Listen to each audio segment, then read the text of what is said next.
के सँगै सँगै सँगै मरौँला हो कालले लगे सँगै सँगै सँगै मरौँला।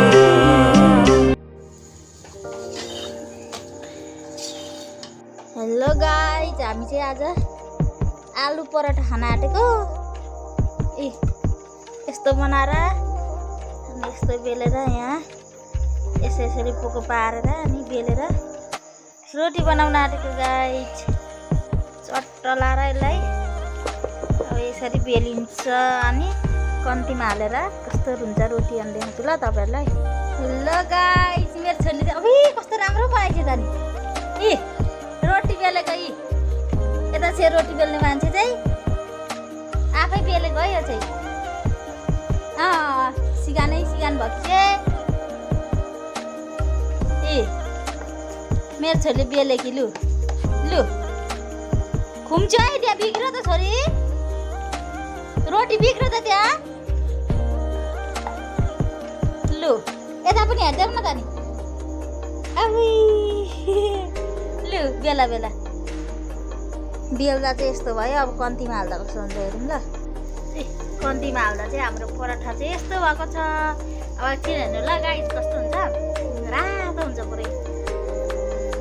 हेर्नु गाइज, हाम्रो पराठा चाहिँ यत्रो रेडी भइसक्यो। यहाँ पनि छ, यहाँ पनि छ, यहाँ पनि छ।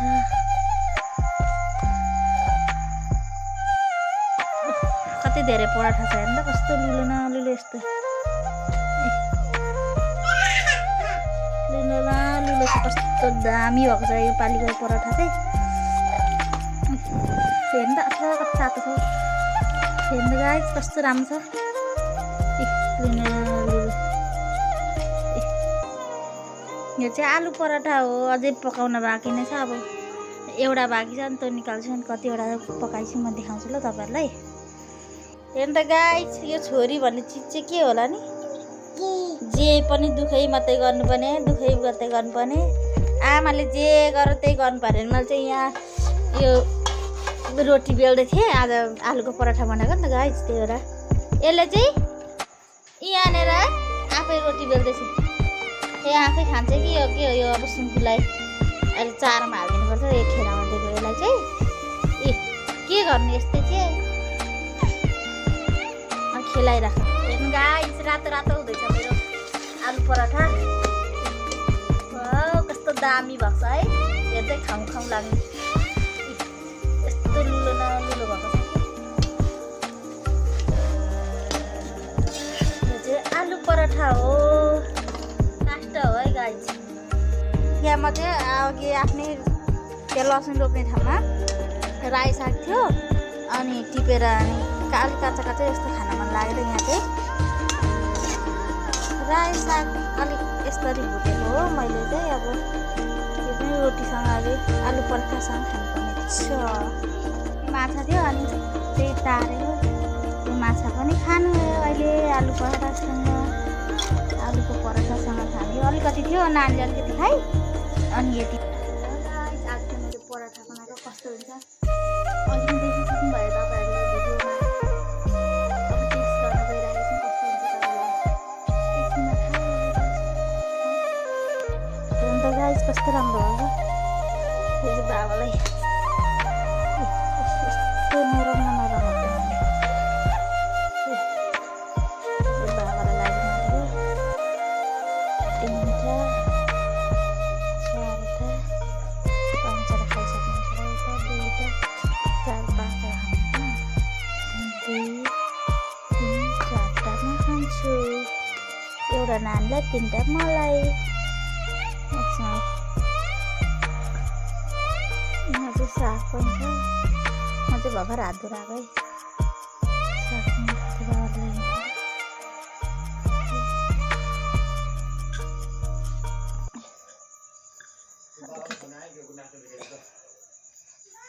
यो चाहिँ अघि अचार बनाएको भाँडा है।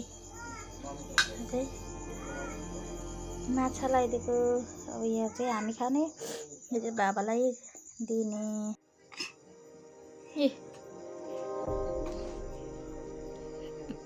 आलु पराठा खाँदैछ है मेरो छोरी चाहिँ।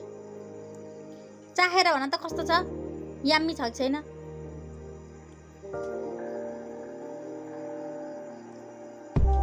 यम्मी छ?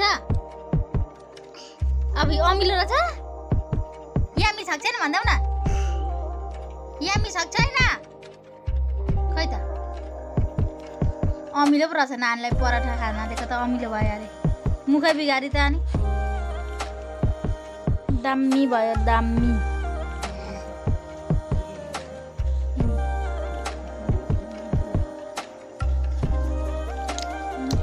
आलु पराठा नानी पनि खाँदैछ।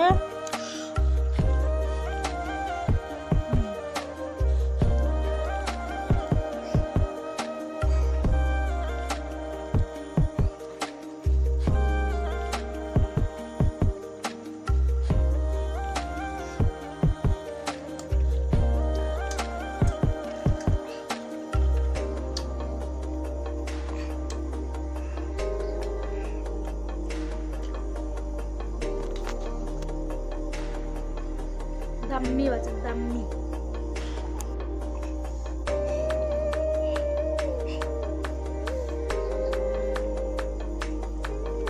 कस्तो रहेछ? यम्मी। ए लो त ल बधाई छ त्यसो भए। आलु पराठा दामी भन्छ आज चाहिँ। यहाँ चाहिँ मसिनो माछा थियो, खाइसक्यौँ। माछा पनि यसो चाखे जस्तो गर्दैछ मेरो छोरीले।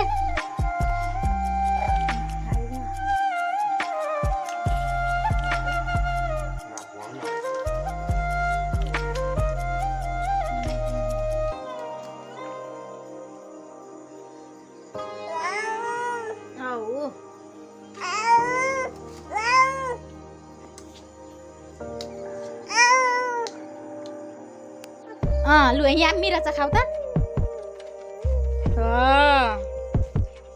कस्तो रहेछ अरे सानी?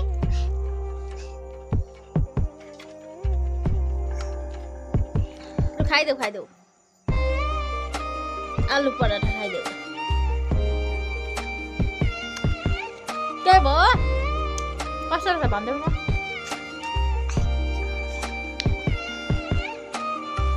कतै यम्मी नै भन्न।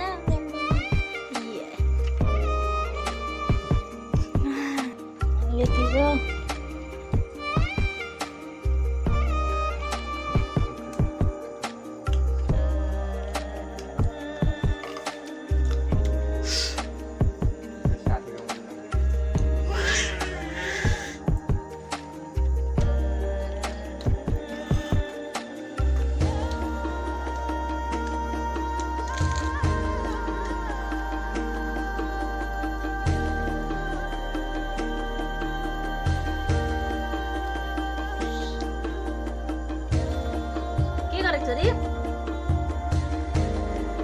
नखाने लगाएको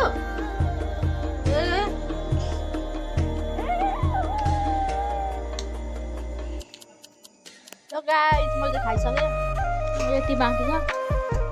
नखाने छोरी लड्छ है।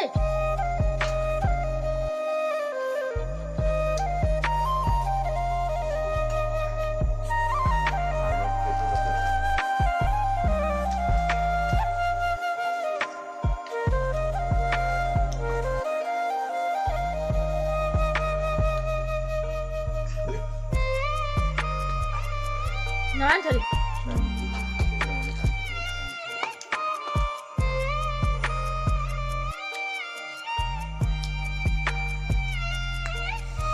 आजको भिडियो चाहिँ यतिसम्म हो। नानीले यति खाइ, मैले चाहिँ खाइसकेँ। आजलाई टाटा बाई बाई गरिदेऊ। बाई बाई गरिदेऊ सानी। लुगामा टाटा। भोलि भेटौँला भन न। भोलि भेटौँला भन त। मेरो छोरी चाहिँ खाँदा खाँदा निदाउन आँट्छ कि आजलाई चाहिँ यति नै। By by. खोइ बाई बाई गरिदिएको। गुड।